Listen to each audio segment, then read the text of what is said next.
Assalamualaikum warahmatullahi wabarakatuh. Salam sejahtera untuk kita semua. Saat ini ya, saya akan membahas tentang yang sedang viral nih kasus ya, terkait dengan daycare, tempat penitipan anak di kota Yogyakarta yang ternyata ya melakukan kekerasan terhadap anak-anak. Ada 53 korban ya di dalam daycare itu, dan ini semua terbongkar karena mantan pegawai ya, itu mungkin dia juga merasa tidak tahan ya melihat anak-anak ini mengalami kekerasan, maka kemudian melaporkan ke polisi, dan penggerbekan ternyata terbukti bahwa anak-anak ini memang mengalami kekerasan. Nah, seperti apa bahasannya? Mari kita simak dalam video berikut ini. Tapi jangan lupa untuk di like, share, comment, and subscribe. Bagi yang belum subscribe, segera subscribe untuk terus terupdate dengan video pendidikan anak dan kuliner. Tentu sebagai Komisioner KPAI periode 2017-2022 sekaligus pemerhati anak hingga hari ini, saya mengecam keras ya, bahkan mengutuk gitu ya, apa yang sudah dilakukan oleh para pengasuh maupun pengelola daycare ini terhadap 53 anak balita. Mereka dititipkan di situ karena orang tuanya bekerja. Orang tuanya bekerja ya untuk anak-anaknya juga. Dan pasti tidak murah juga menitipkan anak-anak di situ. Tapi ternyata daycare yang dipercaya oleh para orang tua ini justru melakukan berbagai bentuk kekerasan pada anak-anak. Ya, dan kekerasan-kekerasan itu sebagaimana mungkin publik sudah tahu ya. Seperti tidur berdesakan di kamar ukuran 3x3 meter untuk 20 anak. Kemudian juga anak-anak yang dianggap nakal itu juga mengalami diikat pada kaki, dan juga bentuk anak tidur tapi hanya menggunakan pampers ya. Tentu ini hal-hal yang tidak hanya berdampak pada kesehatan anak-anak, tapi secara lebih jauh pasti juga berdampak secara psikologi pada tumbuh kembang anak. Dan ingat, trauma masa kecil itu justru sulit hilang. Trauma masa kecil itu akan terus kebawa oleh anak-anak ini ya, bentuk-bentuk kekerasan ini hingga anak-anak ini dewasa. Nah, sebenarnya seperti apa sih izin daycare? Ya, kita simak berikutnya. Jadi daycare ini bernama Little Arisa yang berada di kota Yogyakarta. Dan kasus kekerasan terhadap anak di daycare sebenarnya pernah terjadi yang cukup viral juga. Kota Depok itu pernah terjadi pada tahun 2024, di mana daycare itu bernama Wedson ya. Daycare Wedson ini juga melakukan hal yang sama, viral, dan juga para pengelola maupun pengasuhnya kemudian juga diproses ke pengadilan ya, dihukum juga. Nah, ini juga sama, dan sebenarnya kalau di dalam Undang-Undang Perlindungan Anak, maka anak-anak yang menjadi korban seperti ini dan pengasuh itu dianggap orang terdekat korban, maka tuntutannya bisa diperberat dengan menggunakan Undang-Undang Perlindungan Anak, di mana pelaku yang seharusnya melindungi korban tapi justru menjadi pelaku kekerasan itu sendiri bisa ditambahkan sepertiga hukumannya atau diperberat sepertiga. Jadi kalau tuntutan misalkan 15 tahun, pemberatannya bisa dilakukan adalah sepertiga dari 15 tahun atau ditambah 5 tahun lagi. Jadi tuntutan bisa mencapai 20 tahun misalnya. Nah, untuk kasus ini nanti polisi tentu akan menggunakan Undang Perlindungan Anak, dan kita lihat seperti apa. Dan menurut data Kementerian Pemberdayaan Perempuan dan Perlindungan Anak, 44% daycare di Indonesia itu tidak berizin. Dan ini berarti membahayakan karena daycare-daycare yang tidak berizin, tentu saja bagaimana dilakukan pembinaan dan pengawasan. Bagaimana standarisasi itu dipastikan terjadi pada daycare itu. Nah, karena kan sebenarnya di sebuah daycare itu anak 0 sampai 1 tahun itu harus dipegang oleh orang yang paham pada anak 0 sampai 1 tahun.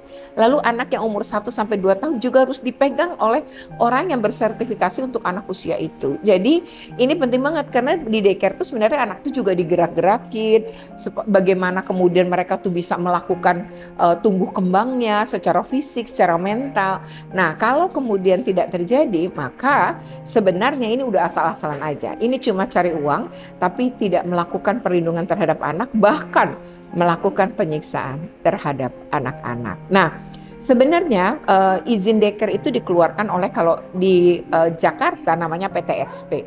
Begitupun sebenarnya di Berbagai daerah juga sama, yaitu oleh PTSP. Itu biasanya Dinas Penanaman Modal dan Pelayanan Terpadu Satu Pintu namanya.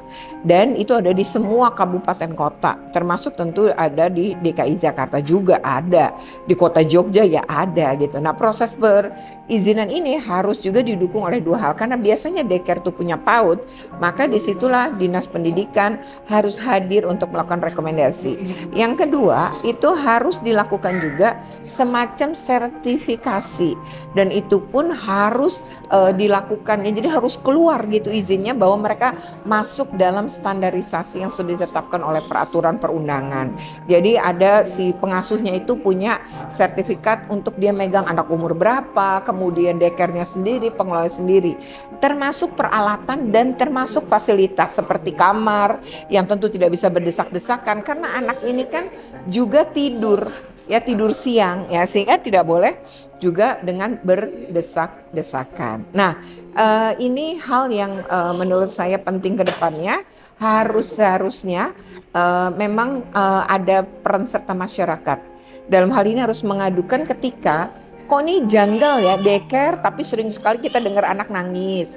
Ini daycare tapi kok kita tidak melihat aktivitas anak-anak bermain. Nah, ini penting sekali kita sebagai masyarakat sekitar juga peduli untuk hal itu. Tertulisnya di depan daycare tapi kok kita nggak pernah lihat ya anak-anak bermain. Nah, karena dunia anak adalah dunia bermain. Nah, seperti apa nih rekomendasinya? Kita simak berikut ini. Pelaku yang harusnya kita sama-sama dorong adalah pengasuh dan pemilik daycare, tapi bahwa orang tua ini juga korban. Ya, ketidaktahuan, mereka tidak mengerti harus ada standarisasi, mereka tidak mengerti harus berizin dan lain-lain. Jadi ini bagian edukasi masyarakat. Tapi mari berpihak pada korban, termasuk para orang tua. Mereka bahkan butuh dipulihkan secara psikologi juga, bukan mereka. Ya, stop menghujat para tua ini, dan mari kita sama-sama dorong penuntasan oleh pihak kepolisian. Pastikan bahwa kepolisian akan menggunakan Undang-Undang Perlindungan Anak sehingga hukuman dapat diperberat. Yang berikutnya lagi adalah memastikan pemerintah daerah memberikan pemulihan psikologi baik terhadap anak-anak ini hingga tuntas, juga termasuk kepada orang tuanya. Pasti orang tuanya merasa bersalah.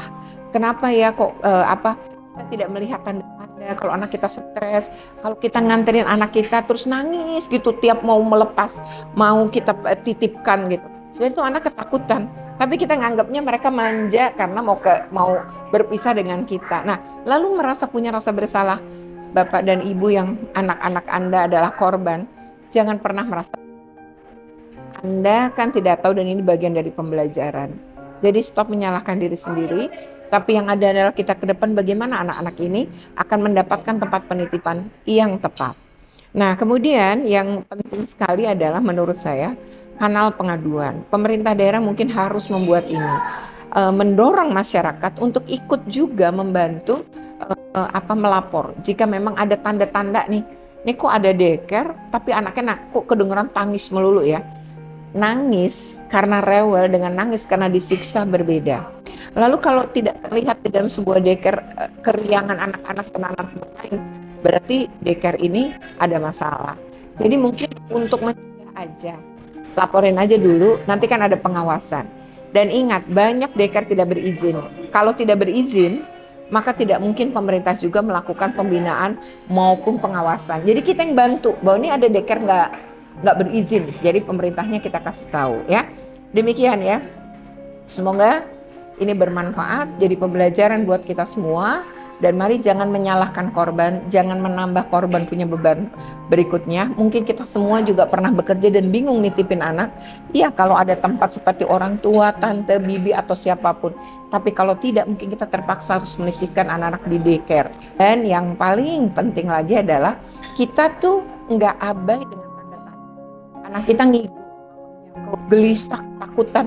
Berarti dari pagi dia mengalami peristiwa buruk. Jadi kita tuh harus peka. Oke, semoga bermanfaat ya.